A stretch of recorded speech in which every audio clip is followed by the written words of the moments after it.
Hello everyone, তোমরা সবাই কেমন আছো? গার্ডেনিং উইথ রিকু চ্যানেলে তোমাদের অনেক অনেক অনেক স্বাগত। আচ্ছা, চ্যানেলে যখন চলে এসছো তখন একটুখানি গল্প স্বল্প তো করে নেওয়াই যেতে পারে, তাই কি না? আচ্ছা, প্রথমেই জিজ্ঞেস করি, তোমাদের কার কার গাছ ভালো লাগে বলো তো?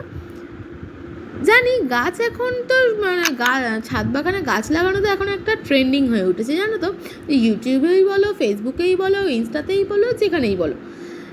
আমার কিন্তু গাছ লাগাতে ছোটোবেলা থেকেই ভালো লাগে, মানে গাছ জিনিসটা আমার খুব ভালো লাগে। গাছেদের সঙ্গে সময় কাটাতে ভালো লাগে। আমার মনে হয় প্রতিবেশীদের সঙ্গে সময় কাটানো থেকে বা বন্ধু বান্ধবদের সঙ্গে গল্প করে সময় কাটানো থেকে গাছেদের সঙ্গে সময় কাটানো বেশি ভালো, কারণ মন ভালো থাকবে। তোমরাও কিন্তু একটু সময় বের করে গাছদের সঙ্গে সময় কাটিয়ে দেখো, তোমাদেরও মন ভালো থাকবে। তা আমি দেখো অনেক গাছ এনেছিলাম। আমরা আর কি হাতিবাগানে আগে থাকতাম, তো ওখান থেকে আমরা এখন ডানকুনিতে শিফট করে গেছি। তো এখানেই আমরা এখন কাজের সূত্রে চলে এসেছি, তো এখানেই আমাদের এখন বাসস্থান হয়ে দাঁড়িয়েছে ডানকুনি। তো আমি দেখো আজকে বাজারে গিয়েছিলাম, তো অনেকগুলো গাছ কিনে এনেছি। এটা হচ্ছে পেয়ারা গাছ, দেখো কত পেয়ারা ধরেছে। কিন্তু আমি জানি এখন পেয়ারাটা না নেওয়াই ভালো, মানে গাছ ছোটো অবস্থায় পেয়ারা না নেওয়ার থেকে গাছ একটু বড় হওয়ার পরেই পেয়ারা নেওয়া ভালো। আর এই দুটো ফুল গাছের নাম আমি ঠিক জানি না, কিন্তু যেটা বললো খুব ভালো ফুল হবে, আমাকে ফটো দেখালে আমার পছন্দ হয়েছে। তো এখানে লেবু গাছ, এখানে ব্লুবেরি গাছ আছে, আর একটা গাছ আছে ওখানে হচ্ছে কাঞ্চন গাছ, আর এটা হচ্ছে নীল টগর। এই যে এটা হচ্ছে গিয়া কাঞ্চন গাছ, মানে হ্যাঁ কাঞ্চন গাছ। এটা কিন্তু খুব ভালো ফুল দেয়, মানে অনেক ঝাঁকড় মাকড় হয়। আর এটা হচ্ছে ঘণ্টা ফুল ছিল, ওটা জানো তো, নীলকণ্ঠ যে ফুল, ওটা নীলঘণ্ট ফুল। আর এটা হচ্ছে 12 মাসি আম গাছ, আর এটা করবি গাছ। এই যে পাশেরটা বড় টবে বসিয়ে দিয়েছে মা, আগের দিন এনেছিলাম। আর এই পাশেরটা হচ্ছে গিয়ে জবা ফুল। দেখো জবা ফুলের ভেতর দিয়ে আর একটা জবা ফুল, মানে একজনের মধ্যে থেকে আরেকজন বেরিয়ে আসলে যেরকম লাগে ওরকম। তো মা এখন ফোনে আর কি, জানি না আমি কার সাথে কথা বলছিল। তো গাছগুলো তো আমি সকালবেলা এনেছিলাম, এখন বেলা গড়িয়ে গেছে, 3:30 4টে বাজতে যায়। তো 3:30 4টের মধ্যে আমি আর দাদা গিয়ে আবার মানে টবও নিয়ে চলে এসেছি। মানে বলে না, একজন পাগল থাকলে ঘরে একজন মানে এক ঝুড়িতে একটা আলু পচা থাকলে সবকটা আলুই পচে যায়, সেরকম আমি একটা ঘরে আস্ত পাগল আছি, আমার সঙ্গে আমার দাদাটাকেও পাগল করে দিয়েছি। মানে দাদার মাথা আমার কি পাগলা করে করে বলছি, দাদা চ একটুখানি টব আনতে যাবো করে করে ওর মাথাটাও খেয়ে নিয়েছি। তো বাধ্য হয়ে আমার সঙ্গে গিয়েছিলো টব আনতে, তো অনেকগুলো টবই নিয়ে চলে এসেছি। তো আমার গাড়িটা যেহেতু মানে এন্টর্ক গাড়ি, তো আমার গাড়ির সামনের স্পেসটা একটু ছোটো, আর হন্ডা গাড়ির সামনের স্পেসটা একটু বড়ো, তাই জন্য ওখানে না 3-4টে টব ধরে যায় আপাতত। কিন্তু আমার গাড়িতে একটার বেশি টব ধরতেই পারে না, মানে গাড়ির পেছনে কাউকে ধরে আনতে হয়। তো তাই জন্য দাদাকে নিয়ে গেছিলাম সঙ্গে করে। দাদাকে নিয়ে গিয়ে অনেকগুলো টবও নিয়ে চলে এসেছি, মানে সব কটা টবই নিয়ে চলে এসেছিলাম, যে কটা গাছ এনেছিলাম সে কটাই। তো মায়ের সঙ্গে আমি এখন যাব ছাদে, আমি আর কি মাকে একটু হাতে হেল্প করে দিচ্ছি, গাছগুলো আর কি মায়ের সঙ্গে নিয়ে যাচ্ছি। তো এখন যেহেতু খুব রোদ্দুর ছিল ছাদে, তাই জন্য আমি ভাবলাম ফ্রিজে যখন তরমুজ আছে তখন তরমুজটা কেটে নিয়েই যাই। তো এখন কিন্তু সবাই বেশি বেশি করে ফল খেয়েও আর কি বেশি বেশি করে জল খেয়েও সবাই কিন্তু নিজের স্বাস্থ্যের খেয়াল রেখো, জানো তো। আর দেখো ছাদে আমি তরমুজ নিয়ে চলে এসেছিলাম, এবার জুলি তরমুজ খাবে বলে খুব মানে আকুতি মিনতি করছিল দাদার কাছে, তরমুজ দে। তো সবাই মিলে তরমুজ খেয়ে নিয়ে এবার গাছের মিডিয়া তৈরি করতে বসলাম। মানে মাই তৈরি করছিল, আমি আর কি সারগুলো মেপে দিচ্ছিলাম মাকে, মানে এই সারটা এতটা দেবো, ওই সারটা অতটা দেবো।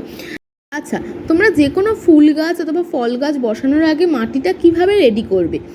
তোমরা দেবে হচ্ছে 40% নর্মাল মাটি, অ্যান্ড 20% দেবে ভার্মি কম্পোস্ট অথবা গোবর সার অথবা পাতা পচা সার। তিনটেই কিন্তু 1 বছরের পুরনো হতে হবে, তার থেকে বেশি হলে তো খুবই ভালো, বা 1 বছরের পুরনো হতেই হবে। আচ্ছা, গোবর সার, পাতা পচা সার বা ভার্মি কম্পোস্ট, এই তিনটে অপশনাল, মানে এই তিনটের মধ্যে যে কোনো একটা তোমাদের 20% দিতে হবে।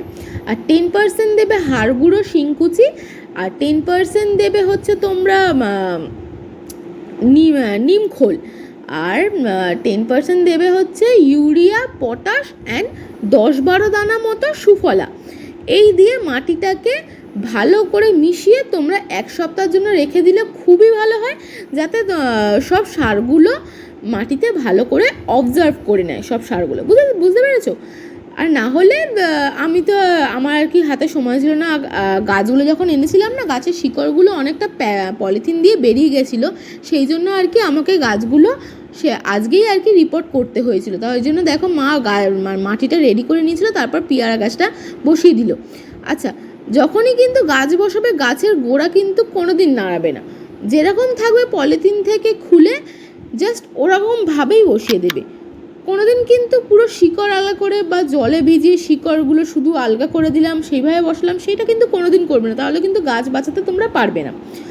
তাই ঠিক করে দেখে শুনে নাও, সেরকম করে গাছ বসিও তোমরা সবাই। এবার দেখো মা একটা করে সব কটা গাছই বসিয়েছিল। মাকে আর কি আজকে দাদা হেল্প করছিল। দাদা অ্যাকচুয়ালি কোনোদিন হেল্প করে না, ও অ্যাকচুয়ালি থাকে না, আজকে ওর ছুটি ছিল, সেই জন্য আজকে বাড়ি ছিল। আর আমি আর মাই আর কি করি গাছের সেবা যত্ন। মা বেশি করে, আমি শুধু গাছ আর কি কিনে এনে ঘরে বোঝা করি, মা করে সব কিছু। এবার দেখো ব্লুবেরি গাছ, আমাদের ছাদ বাগানে কিন্তু ব্লুবেরি গাছ আগে ছিল না, এই প্রথম আনা হয়েছে। পেয়ারা গাছও প্রথম আনা হয়েছে, ব্লুবেরি গাছও প্রথম আনা হয়েছে, আর আম গাছও প্রথম আমাদের। আম গাছটা আর কি দেখে আমার খুব লোভ লাগতো, কিন্তু আমি ভাবতাম কি আম গাছ ছাদে খুব বড় হবে, কিন্তু আমাকে যার কাছ দিয়ে আমি গাছ নিই সে বললো কি তুমি যেরকম তুমি ছোটোবেলা থেকে যেরকম জায়গায় থাকবে তুমি তো সেরকমভাবেই বড় হবে।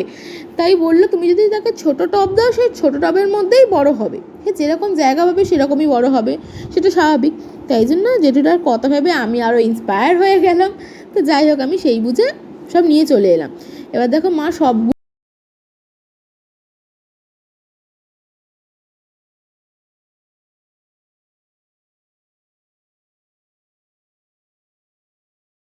তো মা একটা করে সবকটা গাছই বসে নিচ্ছে। আর তোমাদের সঙ্গে গল্প তো এরকম টুকিটাকি লেগেই থাকবে, তো গল্প লেগে থাকার জন্য আমার চ্যানেলটাকে সাবস্ক্রাইব করে রাখো, যাতে গল্পটা আমরা চালিয়ে যেতে পারি ভালো করে, তাই কি না? তো আজকে এই গাছগুলো বসিয়ে দিই মা, আর নেক্সট ভিডিওতে আমি দেখাবো গাছগুলো বসানোর পর 1 সপ্তাহ পরে গাছগুলো কেমন থাকলো না থাকলো সেগুলো তোমাদের সঙ্গে শেয়ার করতে হবে তো নাকি। আর এত গরমে কীভাবে ছাদ বাগানের গাছগুলো বাঁচাবে সেগুলো তোমাদের পরের ভিডিওতে দেখো। আজকের মতো ভিডিওটা এখানেই শেষ করছি। সবাই সুস্থ থেকো, ভালো থেকো, আর অনেক বেশি বেশি বেশি বেশি করে গাছ লাগিও এবং গাছের সঙ্গে সময় কাটিও। Tata, bye bye.